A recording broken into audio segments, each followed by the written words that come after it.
Well, folks, it's time to kick it old school. So you can feel cool. Give it to me, baby. Baby. Yeah. Hello, everyone, and welcome to the Miles and Crawford Variety Hour. Woo woo! Welcome to episode 20. Look how far we've come. A milestone. We're getting there, right? We're a fucking milestone now. Well, I guess 25. Then we could be like, yeah, we got a quarter under our belt. We're doing something. I mean, I'll brag about whatever. I don't care. You know. So we have some things to hash out, but I think we're definitely getting there. Yeah, absolutely. I think we're doing a wonderful job. We actually switched to we're recording via Skype today, trying that out. See how this turns out. Yeah, well, hopefully that is going to turn out better. Fantastic. I mean, beautifully done. Right. We'll get there. Hey, by the way, folks, if you're listening to us, I want you to stop what you're doing. I want you to go to potable.co. Then, once you get to Potable, it's a free thing. If you're on Apple, it's an app you can get on. If not, just listen. Listen to Miles and Crawford Variety Hour just on Potable only. Just stop what you're doing. Potable.co, Miles and Crawford Variety Hour. Listen to us on there. We are in a sweepstakes to win $500 worth of free equipment. So do it. Do it now and bless us with your love.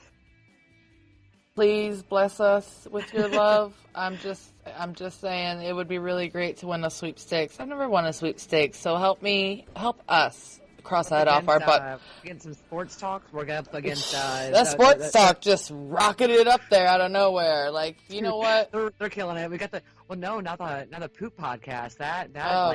God, they're coming up. I'm like, shit, we're so fucked. They've got some serious. They got some love. They're gonna drop out. We're gonna drop out of the. That's all right. You know what? Hey, I was just glad to be considered. I mean, that's what I'm saying. Thanks, Potable. You guys are great. If you guys just want to shoot us to the top, just because we've given you so much love on Twitter, you're more than welcome to shoot us up. I mean, let's do some cross promotion here, guys. Yeah. That's what I'm talking about. So, Tell us about some of these podcasts that you discovered this week. Miles is obsessed with podcasts. She listens way more than I do. She's always throwing me new ones. I mean, she really does. So if you really want your podcast listened to, you definitely can talk her into it. It doesn't take much. People are like, hey, listen to my podcast. Okay, sounds good. I love them all. There's so many that are just so great right now that I'm discovering. A lot of these true crime ones. I love true crime ones. They're so good. The Cult of I can't say it. It's Cult of Domesticality. Whatever. Those ladies are hilarious to listen to. There's this one CNC Geekcast. They're great. They're two guys with speech impediments who do podcasting, and they're so fantastic. I gotta love. There's always good ones. My new favorite one though, and I think that it will go along with our. We're not changing our format. We're just doing something a little mini series on what we want to talk about, which is Gary Webb and drugs and the United States government. And during the great government shutdown, what a better time to talk about it. But to do some plugging in, I found this one, and it's called Dopey. It's fantastic. It's this great and very comedic look. It's a dark comedy on drug addiction. You should really check them out. I find them to be – the stories are fantastic, but it's about addicts who've gotten clean. And if they talk about their most, fucked up lowest points in this, sad but fucking hilarious just way. And I think that if you're going to do anything following up this, look into Dopey, the dark comedy of drug addiction. It's a fantastic podcast, and I think that'd be one that I'd like to that I'm plugging for free. So, hey, Dopey, much love to you. Wonderful podcast, sir. Is it a guy that hosts it, or it's multiple people who host it? Oh, really? Yeah, and they find the greatest stories. The last one was about LSD trips and shit, and it was so people are just talking about some really deep depths that they went into within their drug addictions, the things that they remember from hallucinating to just the corners of the depths of where they would go, and also getting clean. So there's a positive and a negative, and but it's all. for those of us who've all been affected by the drug epidemic, I think it is a way to kind of lift a little bit of that painful burden of drug addiction, and to kind of understand that, yes, it's sad and it's terrible, but the recovery stories, that people can start kind of looking at their addiction with a sense of humor, which is, I think everybody needs to have a sense of humor about something. My other favorite one is actually on NPR. They don't need a plug because they got lots of listenership, but it's called The Hilarious World of Depression, and that's my other favorite one. It finds comics and comedians all along the walks of life, and they talk about how fucking depressed they are in real life. Oh, yeah, sad clown. Yeah, but that's what it is. I mean, it's these very, very funny stories about depression and about, how your family and your loved ones deal with your depression, and how fucked up depression is. And it's not funny, but it is funny. You can laugh about it. It's to be taken seriously, and get help for your drug addiction and for your depression. But also remember, when you do get out of it, it can be comedic, depending on how you choose to look at it. Yeah, everybody can take offense to something, but some people find things hilarious. I'm gonna go eat some motherfucking Tide Pods. That's what I do. Yeah. The society that we live in, I mean, I think it has to do with the new commercial that they put out, like pointing out that they made the package safer, and then suddenly I started seeing the Tide Pod challenge. Like, now kids were like, oh, now it's a challenge, huh? Have you seen that commercial, what I'm talking about, where the lady and there's a little baby, and he, like, goes to reach for it, and she's like, oh, nope, because it's locked, and then suddenly... It's amazing. The quick reaction we've had to the 2 days later about how dangerous Tide Pods are to our health, but we're not talking about the problems of guns. Right. Tide Pods are dangerous. I own enough guns. There are more laws protecting how you can kill a deer than there are people. Like, you can't use certain guns to hunt deer. You can only use a small selection. So. Oh yeah. But I mean, now we're talking about the deer getting a disease like mad cow disease, and that it's going to, if we're not treating the deer meat properly, that we will end up with like mad deer disease, basically, and that will turn into a bunch of like walking zombies. I don't eat deer, so I'm cool. I don't either, and I've always grown up. We live in Ohio, where it's like deer country. I refer to them as the cows of the forest because they're just so dumb. I mean, they're just so dumb.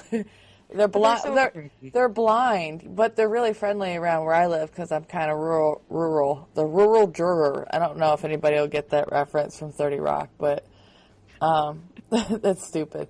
But I have never. When I lived over in Finley, it's a bigger city. I mean, there's hunters, but you didn't really notice it. But around here, it's a much smaller town. And during deer hunting season, like, I'll be behind like little 1997 Pontiac red Sunfire, and it's got blood dripping down the back of it. I'm like, what the? I mean, there's nothing but dead deer in this town. It's crazy. I mean, you really can't drive in Northwest Ohio without seeing at least like 5 dead deer on the side of the highway. Like, you're not in Northwest Ohio if you're not seeing dead deer on the side of the road or the highway. Or smashed across the highway for a mile. Or just it makes you want to like puke. Blood dripping along the highway. Oh, God. You watch like a little fucking dead deer head bounce up and down the back of the fucking truck. First of all, it starts off with chunks of deer meat. You're like, what is that? And then there'll just be a big red splash on the road. And then as you go, you're just running over deer meat. I hate that. It just grosses me the fuck out. I'm like, oh my God. But they're basically blind, So that's why they freeze, because like, what's that light coming at me? But around here, they know what it is. Like, they actually will wait for traffic. The deer really don't get hit, but they're smart. They come in town during the winter. Like, you ain't getting me. River runs right through this town. So they don't even have to be out of town to get their water source. No. So it's just, I've been in traffic behind deer here. Like, I mean, for like 3 blocks until he finally turned off. And he kept like looking back at me, like, don't be rushing me. But that has nothing to do at all with what we were going to talk about today. So, but that's my story about deer. I feel like there was a point I started off on. Oh, hunting. I've never seen that. See, I just gotta. It's like connecting the dots. I'm drawing a picture here. I've never seen the game warden in my life, and I see him 3 times a day. Like, he just patrols around here looking for people who are doing illegal shit, and it kind of cracks me up. I'm like, oh, wow, there really are game wardens. Because I've seen park rangers, but never a game warden, and they drive a truck just like the sheriff, you know? Like, boo! You gotta fucking love Ohio, dude. We're a bunch of nut jobs, and for some reason Amazon wants to fucking put their second headquarter in Columbus. God bless us all. It's camo season.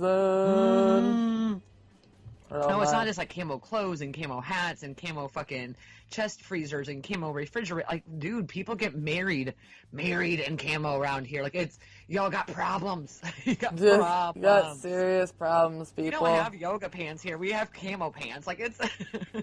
That's... Like, it'll look so cute when I'm out there shooting them deer and killing them and gutting them. Look at me. Look how cute. I'm so pretty. My wedding dress. My pink camo wedding dress. Oh, my gosh. You know what? It's true. I know. You know, I actually worked with a girl at the last restaurant that I had worked at, and she made her prom dress out of camo. She made it herself, too. I was like, God damn. I mean, you know. What? Jesus Christ. I know you ain't getting in trouble. She ain't out with her friends. She's at home sewing a camouflage prom dress. I mean, the style was cute, but the fabric was just god-awful. I couldn't even see her. I wasn't... Sorry. I like dumb jokes. I can't even help it. They're golden retrievers, Karen. I did it for us. Okay. They retrieve gold, damn it. They retrieve gold. She spent our life savings on golden retrievers. Karen, they retrieve gold. They're golden retrievers. I did it for us. I didn't even... I love that one. That one, like, it that always really cracks me up when I see it across Facebook. I always laugh at it. Always. I'm just like, that's just dumb. I love dumb jokes. So if anybody wants to tweet us dumb jokes and the punny ones, I love puns. But they got to be clever. Like, you know, you can't just... Don't phone it in. Just... Ooh, the new one that came across today was, does eating Tide Pods take skid marks out of underwear? Oh, Asking Jesus. for a friend. Just a friend. I just wanted to know. I'm always... You know what? Almost everything that I ask, I'm like, I'm just asking for a friend. And, yeah. So anyways. Oh, my God. Oh, I'm dying over here, dying. Oh, and we're down to 4 hours and 45 minutes till government shutdown. Oh, no, not again. I've been following this shit off and on all day. I'm following all kinds of, like, dude, the conspiracy theories about this FISA memo and just, oh, man, the fucking one Congressman, Steve King. Holy shit, dude. He's on Twitter, like, blowing up the conspiracy theories. It's so fantastic. I love it.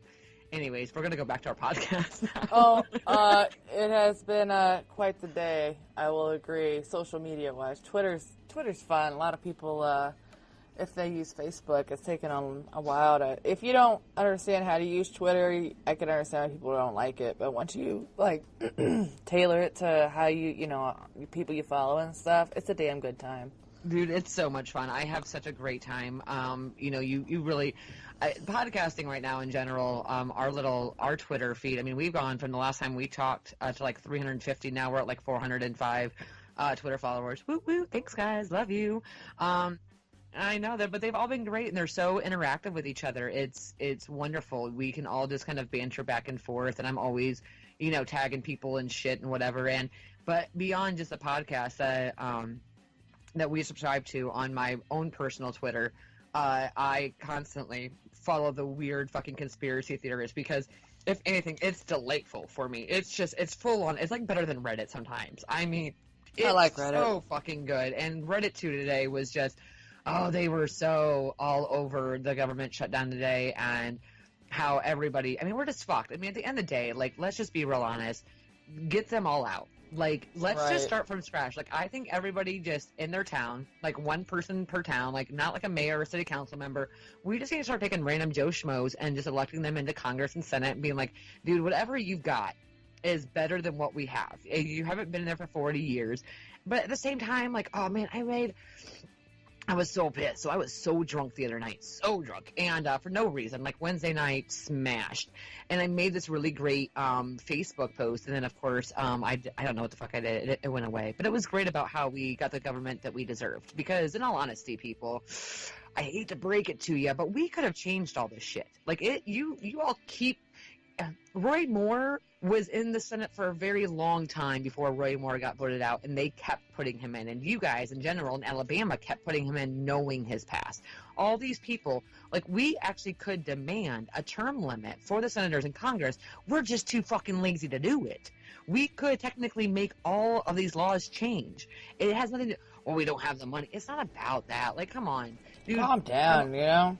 I mean, there's so many fucking millions of us. If we all pitch in like fucking $5, like I will personally stop buying a coffee every single week and put down fucking $5 towards like a legitimate way of of limited terms and fucking legalizing marijuana and free healthcare. Like, not a fucking problem for me. Just stop. Like, we can bitch all fucking day about this, but you all are the ones that keep reelecting. Idiots. And not only that, they're not just they're just in it for themselves. They want to make money. No, and not only that, but they're putting people locally back in, like, you guys aren't getting any help locally either. We got a fucking big-ass Tea Party member on our fucking city council here in Findlay, Ohio. And I mean, she ain't bad. She's always fighting the man, but she's fighting the man because she's crazy. And, you know, on her own levels. But at the same time, like, we have to change things locally in order to change things nationally. So if y'all gotta keep putting in jackass dumbasses into your local government, you're going to get them in your national government too. You guys aren't even trying. I mean, I think 2018 is going to be a good year for like independents and people coming up. Like, personally, fifth, you know, what is it? Congressman of fifth ward, whatever. No, Senate. Shit, his name is fucking Galbraith. He's running against Bob Latta. Fucking vote for him. He's phenomenal. I really like that guy.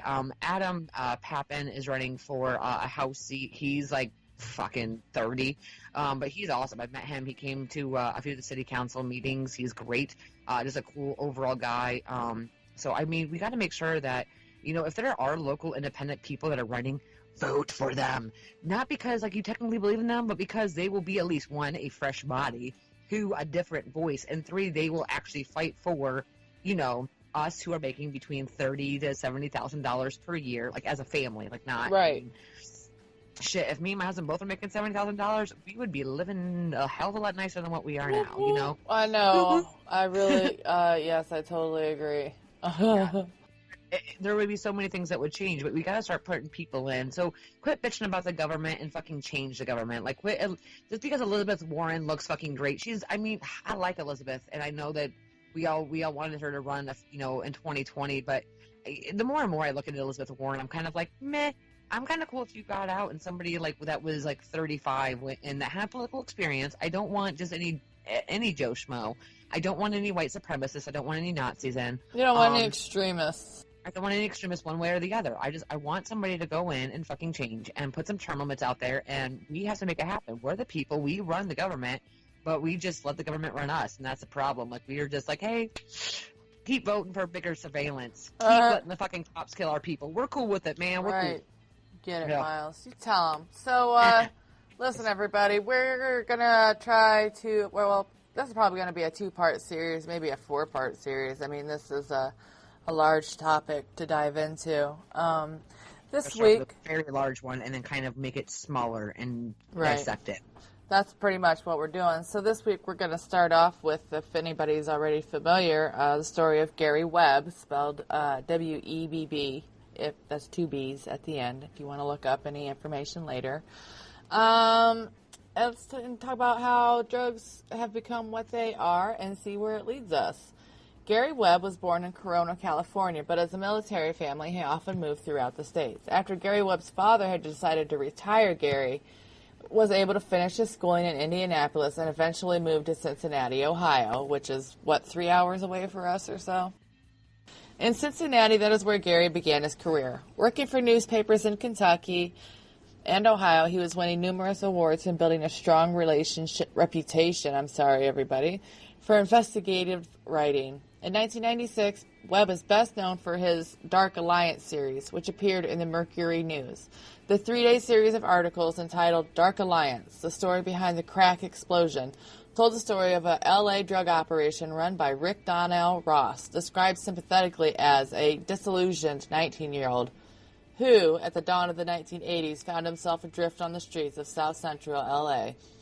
The Dark Alliance series recounted how Ross began peddling small quantities of cocaine in the early 1980s and rapidly grew into one of the largest cocaine dealers in Southern California until he was convicted of federal drug trafficking charges in March of 1996.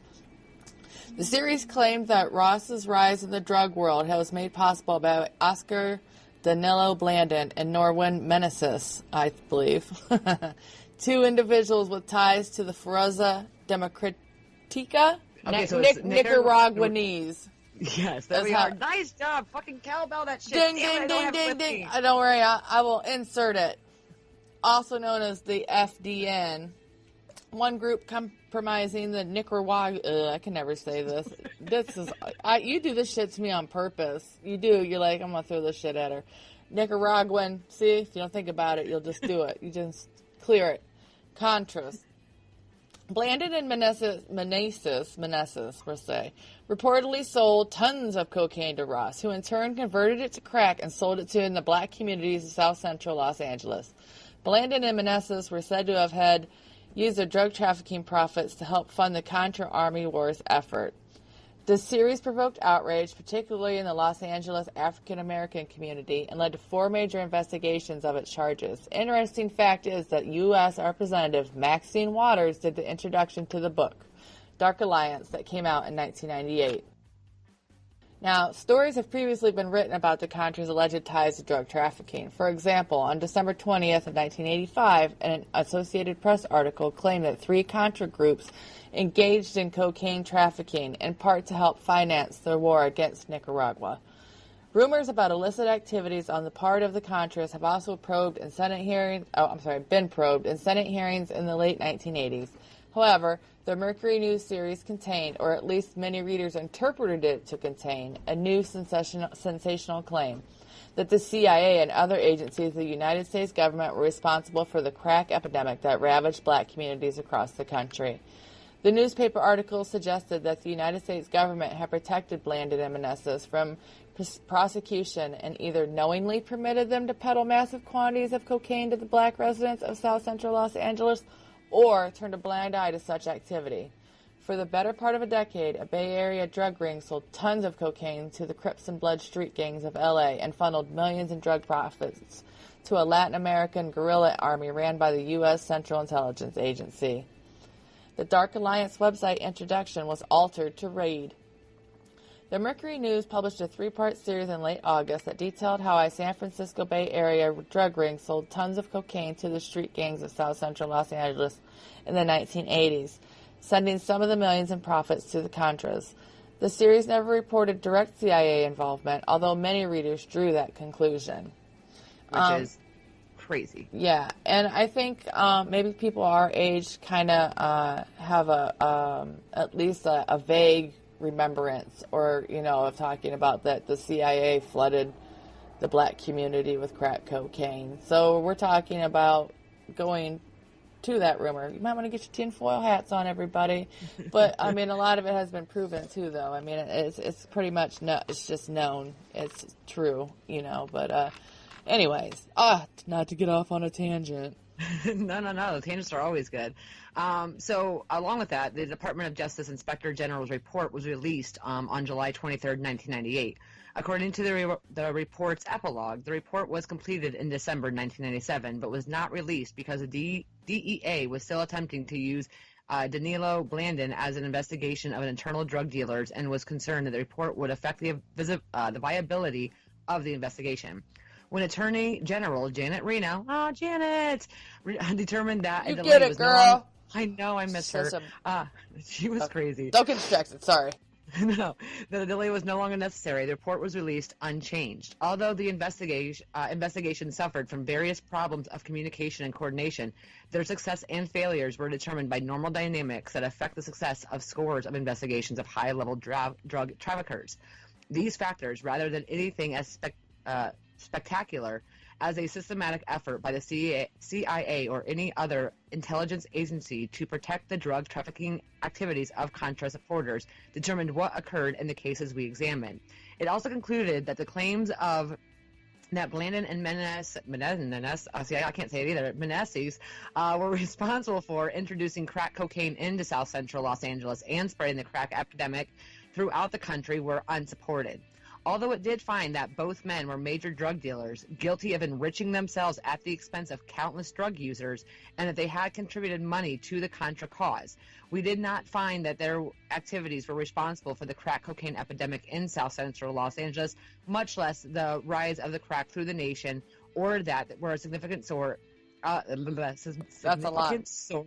support for the Contras. I dare any of our listeners to say that 5 times fast. I know, right? Significant source of support. That's a lot. That's Now, more than... Go ahead. No. But the House Committee report, so what I'm reading to you guys, just so you know, I'm reading from a Wikipedia page that kind of breaks down everything. And so the House Committee report came out, the House Intelligence Committee, I mean, that's kind of an oxymoron, issued its report in February 2000. Committee for the committee.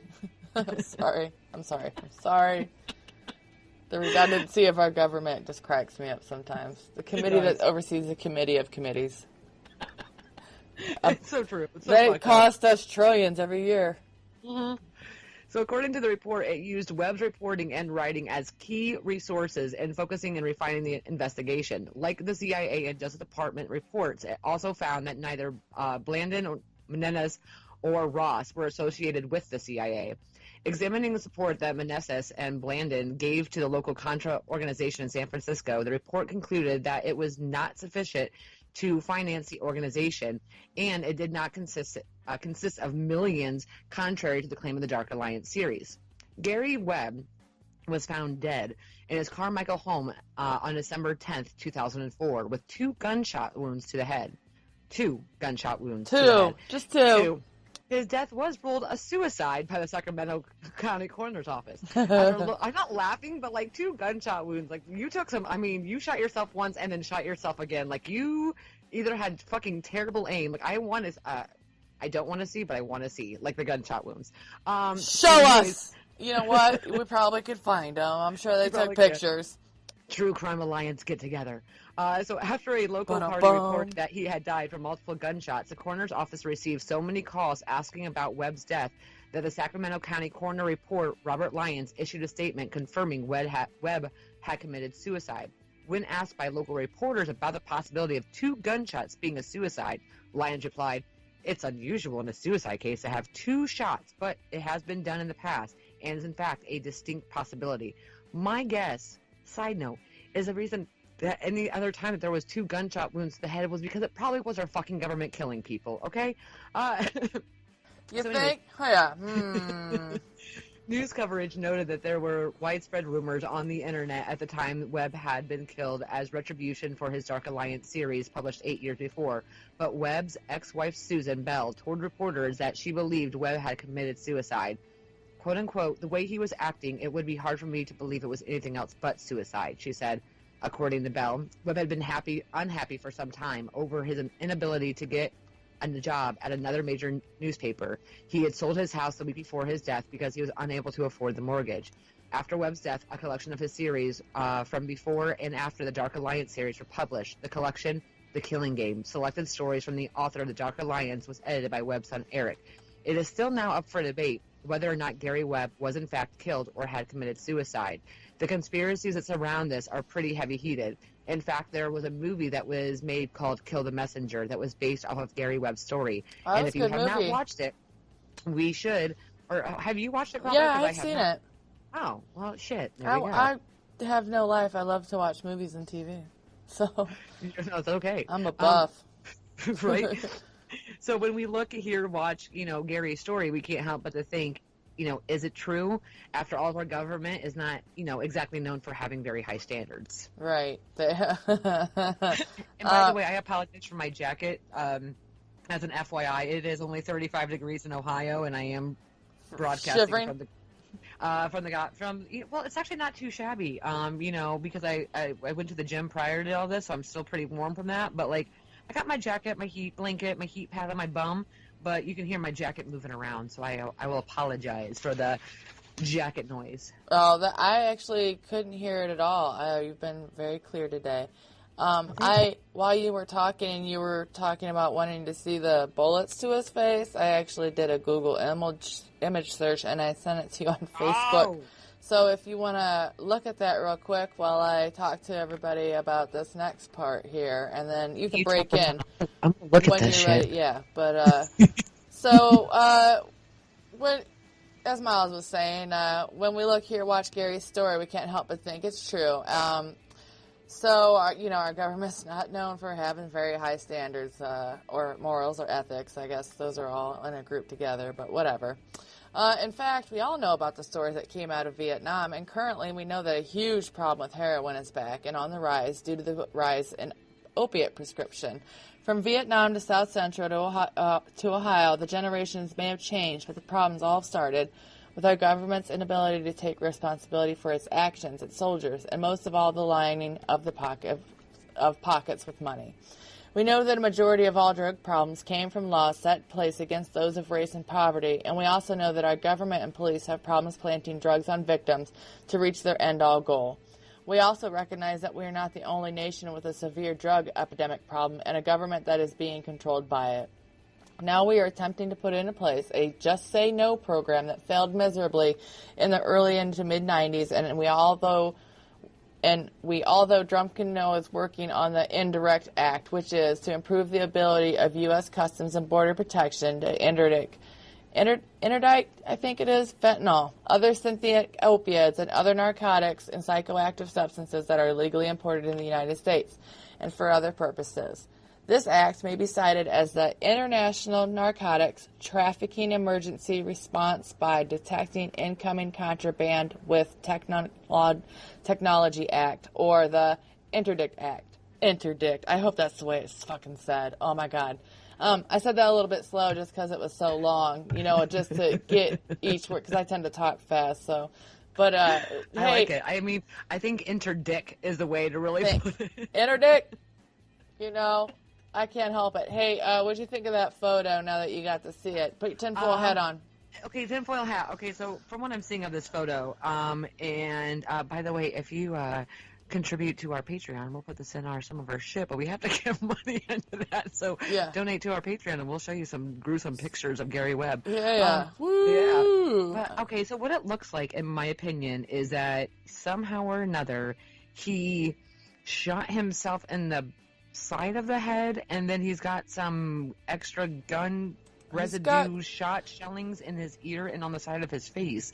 And so it in his ear? I didn't even see that. Okay, His ear is all fucked up and shit. So, I mean, and they're holding something over the top of his head there, so you really can't see if there's a wound. I want to, go rewatch Dexter right now, because Dexter was really great with blood spatter results and, being able to determine, how people lay their bodies and where the blood spatter would have gone. Because if you're looking at these bandages on his head, it doesn't make, or maybe it's towels that are being covered up because maybe the side of his head is blown off. But here's the thing. That's probably what it is. I mean, you got to imagine, I'm trying to move my arms, and I've got now, listeners, I've got T-Rex arms. It's I've got severe shoulder issues. So real hug. Yeah. But I'm trying to think of, how you shoot, Battery had two guns, one in each hand, and, all the bullet or the shit that you see on his cheek over there is gun shell. I believe those are exit wounds. So those are exit wounds. So I watched some true crime. Actually, I know that one up top. I mean, I'm almost sure that that's an exit wound. I wonder about his ear, if that's blood that's dripped down into his ear. But I think where there's a hand and a towel up there, I think that might be another wound. I don't know though. There's not a very good photo, so. No, but I mean, okay, so even if you shoot yourself from one side of the head, and he's got these two exit wounds on the other side of his face, for one, they're not blown out, which obviously, I mean, they could have been very big bullets. So he was using a little or he's using a little lady gun, the little tiny, little cute ones. Dude, I'd love those little lady derringers. Yeah, so either the one side of his face is completely blown off that you can't see, and those are very, very small exit wounds, or they're lodged. So he had to have shot himself almost along, missed his slightly below his actual temple, is what it looks like, is that he would have had to go twice along his gun line underneath his eyes. And if you're trying to commit suicide, It doesn't seem pliable. It seems like he would have had to do it very quickly and have been such in a state of numbness from the first gunshot wound that he shot himself twice. That is, to me, but almost anybody who commits suicide by gun usually puts everybody, even I know this, is that like you put the fucking gun in your mouth, you fucking go up and you fucking blow your brains out. That's pretty much how people do it. I mean, some people go to the side of the head, but, not everybody's, I don't know. But I agree with you. I don't think that I don't believe that he committed suicide at all. I don't agree that he committed suicide at all, and whatsoever. Let me tell you about these chemical screening devices, or no? Let's go back to the Interdict Act. The Interdict Act. Can we just talk about Interdict? Interdict. Eat a dick. Sorry. That's very rude. The Interdict Act. Let's talk about what looks to be only two major concerns for them on the Interdict Act, even though it's a very long international narcotics trafficking emergency response by detecting incoming contraband. Yeah. And there's only 2 parts to it. That just seems. Anyways, go ahead. It's excessive. That's why I said it slow, because I was like, that's a lot to chew on, process the words, and then understand what you're saying.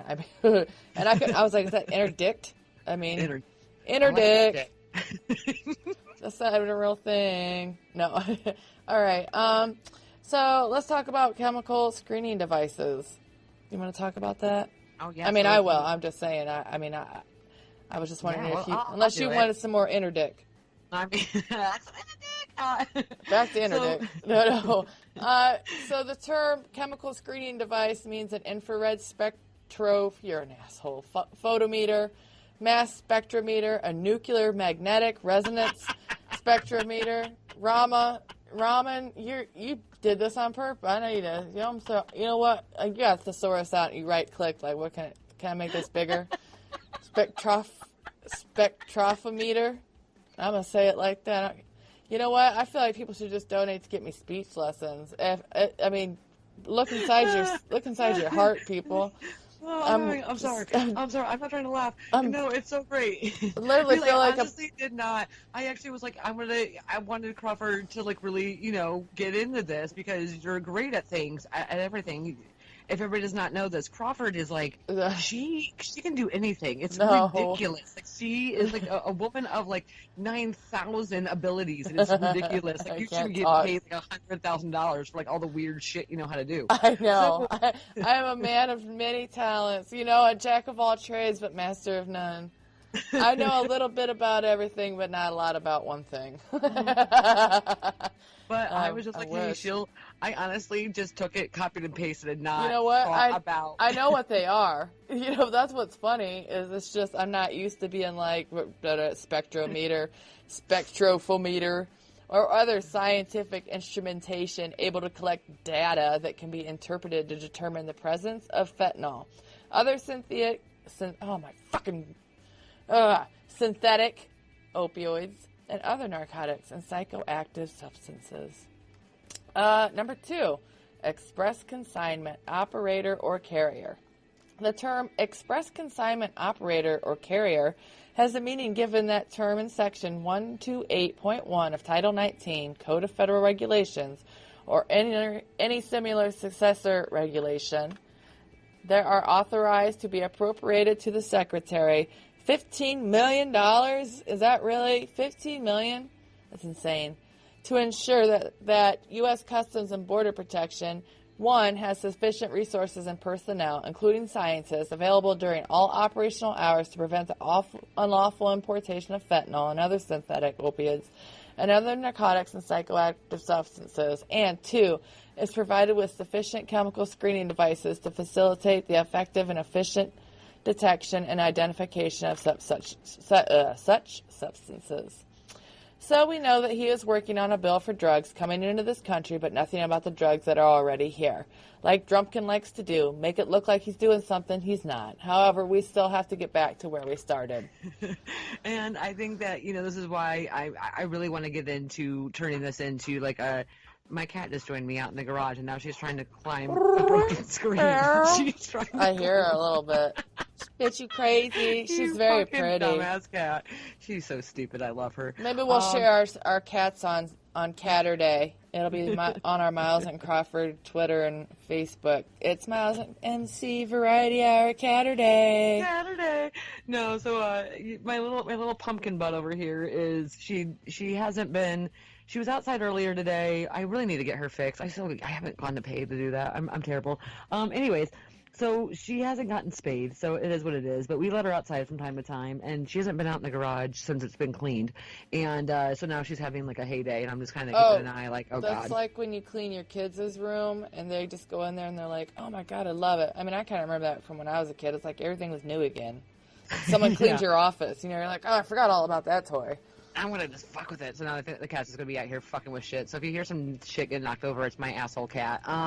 Who she really is an asshole, but I love her. You know what? That's kitty cats for you, man. You love to hate them, hate to love them. But so I really want to turn this into, a fun, little mini-series about now that we've kind of talked about Gary Webb and about how, he really tried to expose what I think is a very real concept, the CIA. Perhaps Edward Snowden of his time. Yeah, he really was. And so I want to really, see, there she goes. I really do want to dive into this entire aspect of, our government's issues with drugs. And there was actually just a bus actually in California that was talking about how these cops were, taking all these drugs and they were involved in this massive drug ring. Like, it just happened this past week. So it's not to me, it's not out of theory to believe that our CIA pretty much did put in a crack epidemic in South Central Los Angeles. Now, you give things about 20 years to stew, okay? Even 30 years to stew. She's talking about the 80s.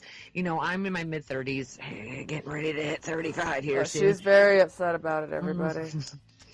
I'm 36. So I've gotten over the hump. I'm going to probably be shit-faced the entire time like I was at one.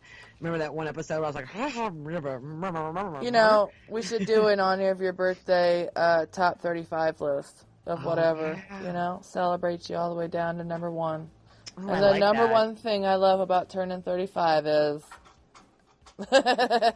Nothing. You think about... I know, you're like that. You know what, Julia? You can kiss my ass. I was like... Yeah, but no... I think that, Drumpkin right now and Orange Face Magoo, whatever the fuck we want to call him these days, I think that yay for him that he's trying to put into something that stops the drugs that are coming into our country. Obviously However, benefits him in some way. It does. It does. There's nothing down to the way, that. something. His contractors will be rewarded. I don't know. It's all about making money because he's broke. He's cash poor. People don't. They're like, he's a millionaire. He won't release his tax returns because he doesn't want anybody to know that he's cash poor. I've read some really good articles about it. And that's a lot of reason why he does a lot of meetings and press conferences, and he uses his buildings and stuff because we, the taxpayers, pay that bill, for the security and everything, and it gets paid to Trump Towers and hotels they and Mar-a-Lago. He spent 190 days out of the office golfing at Mar-a-Lago. Anyway, we paid over $90 million this year, and people just are for okay him with to that. fuck off. And I don't know how anybody can believe him anymore. I really don't. I know the evangelicals have him fucking wrapped around their fucking pinky. And he is not religious at all. Russia is just playing us for a fool. They know that he's an idiot and that we are, they could take full advantage of this if they wanted to. Right, exactly. And I think it's just one of those things that it's gotten so unnecessarily out of hand at this point. And, and I think that I would really like to divulge, though, in how if we go back from the 1980s and to the current day. So if we're talking about how the crack epidemic, we're going to trace it back.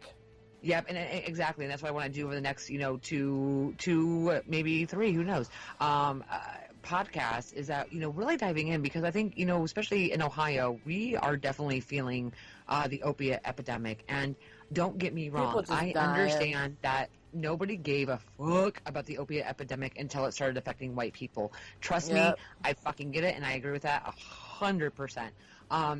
Just like I said last week about Dave Chappelle, he was like, nobody wanted to talk about transgender women until a white man wanted to. He was I think he was talking about Caitlyn Jenner. Like, yep, you're right.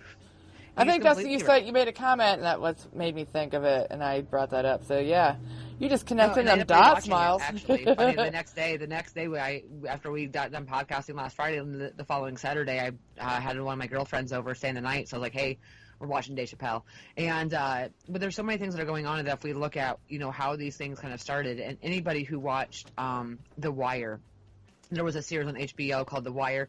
If you haven't watched it, fucking watch it. It's so... I like The Wire. I've only seen not too many seasons of it. I started it and kind of fell on the wayside. There's 5 seasons to it. It's all placed in Baltimore, Maryland. Oh, there's the cat. The cat made it over the screen. Now she's climbing up a ladder. Oh, Yay, God. she's getting her exercise. She's Stretching going to get herself into so much trouble. What a dumbass. And my cats are behaving. I fed and watered them before we started. Like, they're just laying around like fat asses. And, but I mean, The Wire takes place in about, how a lot of these, the cops and, things that were going down in Baltimore, Maryland. And then they even did a follow-up. So I think it was Dateline or NBC, one of their shows, did a follow-up from The Wire, like 10 years later from The Wire. And legitimately, no joke, nothing actually changed from the surroundings. I mean, nothing changed in Baltimore because these people... they're completely right. I mean, the way they have their neighborhood set up, the way that they have everything where it's at, a lot of people are not wrong in this theory that, there's a conspiracy against minorities in the neighborhoods, and you can't, oh God, stupid cat. Sorry. She's climbing out. I'm getting out of here. I'm getting out of here. You ain't going nowhere, bitch. The door's shut. But if you really do look at how, raids happen, and if you look at, you even go somewhere like Columbus, Ohio, you're going to see where if you go into the dirtier neighborhoods, the ones that with the broken down houses and the fucked up homes, and if you go there and you look at what's surrounding them, so it's not just about that neighborhood. Go look at what's surrounding them. How many liquor stores are surrounding those housing developments? How many cigarette shops? How many fast food joints? Yep. And then where liquor is stores, actually payday loans, car title loan places, all of that? But now also then I want you to find out how long it's going to take them to get to Whole Foods. Right. How long would it take them to get to not just to like a Dollar General, but to a real solid grocery store? How long would it take somebody via bus?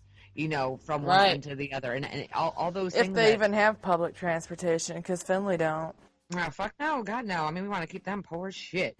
And there's all these kind of things that, I really do believe, and I do believe that, the opiate epidemic happened because of the fact that our government allowed pharmaceutical brands to do. We are the only nation in which pharmaceutical brands are allowed to have commercials. There is not Canada, not the UK, not Ireland, not the Netherlands, nowhere in any other fucking country do pharmaceutical brands have the right to make commercials. And how many times do we see 2 commercials on, here's some new drug you need to try, and then followed up by like 3 commercials of a drug lawyer. Do you have mesothelioma? Oh, do you have something from a mesh operation? Right? Did you take Depakote? Actually, I looked into that, and I did not, unfortunately, meet the criteria to be able to get payment for taking Depakote for a handful of years. But if I get liver cancer, I can sue. So it's fantastic. But there's all these things that, we subscribe to that we have allowed to happen, and our government said, absolutely, you're going to pay me how much money to go ahead and push Vicodin? How much money are you going to push me to push, those pharmaceutical reps don't play. Working in restaurants, I'm sure you've had to do a couple of carry-out orders for pharmaceutical reps who buy it for the doctor's offices that they go visit, and then those doctors come in with a pretty new clipboard. We do that every other Friday. You're getting a fucking $300 fucking cash order by 11:30. You open the doors at 11:30. You have to go order in. No tomato on this one. They're all special. Yep, and who's coming in? It's every single one of them was paid by a pharmaceutical, every single large to-go order I did for 5 fucking years. Outside of caterings, because real businesses do caterings, but pharmaceutical reps will fax in and call in, a 15-person order, and every single time they dropped you off their pamphlets, they dropped you off their pens, they dropped you off all that kind of bullshit. And they were like, hey, by the way, if you ever need anything, you guys take such good care of us. Yeah. Here's a $20 tip. Absolutely, bitch, but I'm still not buying your meds, motherfucker. I'm still not buying your meds. meds. I'm Because still I did not for a doing lot of it. years. Right. But Yes, I did too. I was on medication for a very long time. This is just me now, people. Woo-hoo. Oh. right? Go ahead. Did you go somewhere? Uh-oh. Did I lose Crawford? I lost her. No, She went, I hit the mute button. I thought I was on mute, and oh, yeah. you're still here. Sorry. Okay, I know. But the important thing wasn't lost. I don't know what we were talking about. I think we were... I don't even know. You know what? I'm lost in it. Oh, yeah. drug epidemics. We're talking about how our next series is going to be a part of, now that we've talked about Gary Webb and how the crack cocaine has, kind of how the theory of it got started in the South Central Los Angeles. Our follow-up podcast is going to be about the next big thing, which was, you're talking about from the crack cocaine and how it hit to the diversity of just all drugs in general and where they kind of came from the West Coast, and then also how read it over to the East Coast. And maybe part 3 will be how the opiates, or maybe it'll be in part 2. Who knows? We'll see what we gather together over the next week. But I'm going to try and piece it all together and break it down and really just kind of figure out what is going on, America. Y'all got a pill problem, and Yeah. I get it. But Yeah, I'm getting real tired of everybody having the sniffles all the time. Man, you've had a sinus infection for like 7 months now, and you look great. And again, I'm not here to put it down. It's not to say that I didn't have my own. I mean, we all, to some degree, I think, probably had some kind of, if our addiction isn't with pills, it's with caffeine or alcohol or something else. But at the same time, these things were implemented through our own government. We're talking about Vietnam and the heroin that came in. Which I would like to touch base on maybe our next podcast about how, our soldiers came back. But, when they were overseas, they knew what they were doing. The government knew what the soldiers were doing, and they didn't care.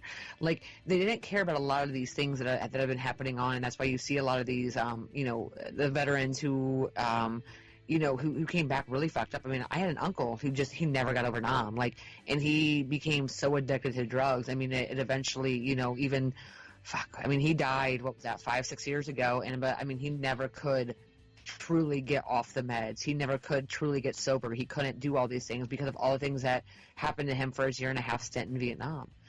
But he was so exposed to drugs and heroin and all that kind of stuff over there that it changed his life forever, and it changed a lot of veterans' lives forever. And not only that, but it changed America's outlook, because we tried to find something to offset the heroin addiction, so we found opiates. And with opiates, so we said, oh my gosh, look at this money that's able to make. And then I want to find out the information. There was a clinic, so there was a Dateline special about this and a while ago, but it was about a guy who opened up his own opiate clinic down in Florida. And this is how it started. He started off with like 10 or 20 patients that, direct friends, direct family members, whatever. And people knew. He could find 3 doctors that he paid cash in hand under the table to work for him 8 hours a day. And all they did was write scripts. What they did is they took people's temperature and they wrote them off with, depression, bipolar disorder, all these fucking disorders these people didn't have, gave them scripts to oxycodone.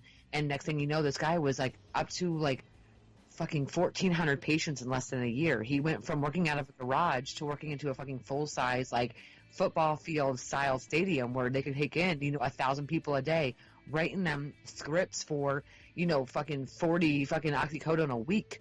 A week. I can't even go through that shit. Like, I can't go through that. That would take me so long to go through. I was on Oxycontin for 3 years.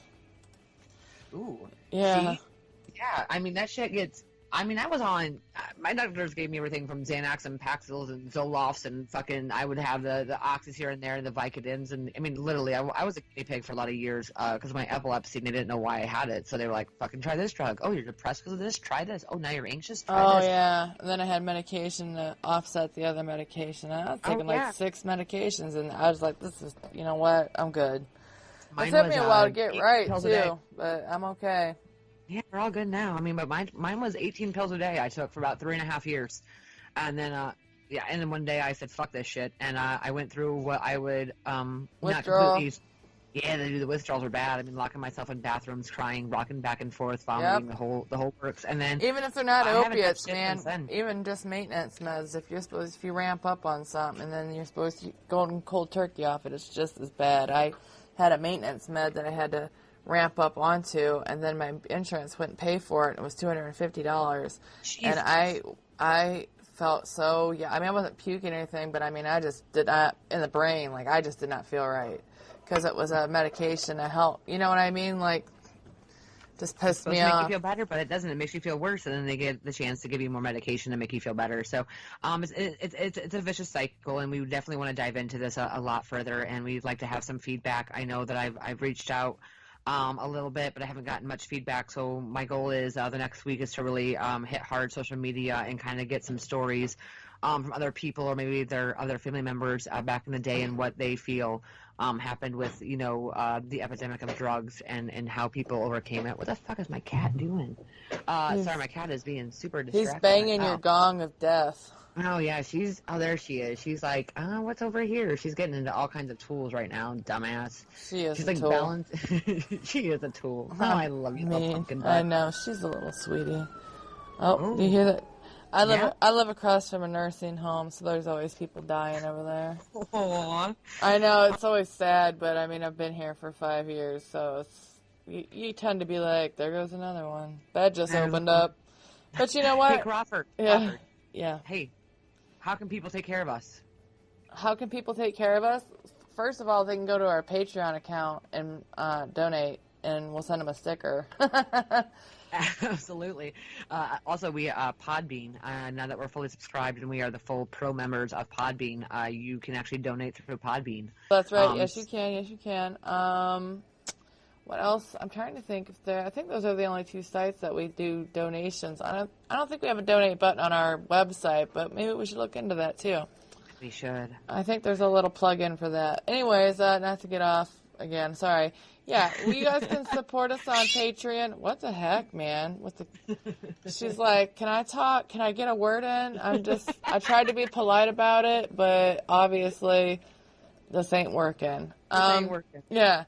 So, every little bit helps. We've invested a lot of money lately into subscriptions and trying to get more on podcasting forums, and it ain't cheap. So, it takes a village. Some broke-ass sisters out. So we'd like the village of Miles and Crawford to help us continue to bring you great content and build and reach out to more and just build our audience because, the bigger the audience, the less support we need from an individual person because we got lots of people then. So exactly, and also or again, something like potable.co. Give us that fucking sweepstakes. Bitches. Yeah, we were like number 4, man. It's been a shocker, but I don't. Yeah, we need you just to listen. That's all you have to do is just listen to our podcast. And okay, so and that's just it. And that's what I'm saying. Like, okay, so you're like, hey, I don't want to listen to fucking 20 hours of Miles and Crawford. That's fine. No. Just put us on there, hit mute, and go about your day. Like, just put us on. Counts as a listen. Yeah. And then just go about your life. Okay, just that would be fantastic. Okay, we're trying to help us out. That's all we're trying to say. So if you can visit us there, Potable, Libsyn, Sprecher, Tumblr, iHeartMedia, iTunes, Google Play. We are out there as much as we can get. I mean, Stitcher Radio, TuneIn FM, a lot of the other podcasting services out there have picked us up. You can find us just about anywhere. I mean, I even post them to YouTube. And always visit our milesandcrawford.com website. We're always posting blogs, thoughts, theories, and bullshit, and we'll start putting titty some more pics. information. We post so many titty pics. I don't think we ever mentioned it, and that's why people don't visit. But yeah, there's a lot of pictures of boobies. Just kidding. Okay, fake news. That's me. That is not real. Depending on how much money you give us on Patreon. I mean, we can play strip poker via. Okay, we should do a fun little YouTube episode where we're podcasting when the spring comes, in my garage, and that then would just be great. Videotape us as well, on YouTube. That would be really fun. I think people would like to see us interact with each other and see us in general. I didn't think cigarettes and drink I think Miles and Crawford looked like that. That's weird, I know. I never knew. Guess what? I'm gonna wear a low-cut top. You ain't even gonna remember my face. All right, everybody, that's it for this week. Thanks for tuning in. As always, we appreciate your support. Tell everybody goodbye, Miles. Bye. See you, bitches.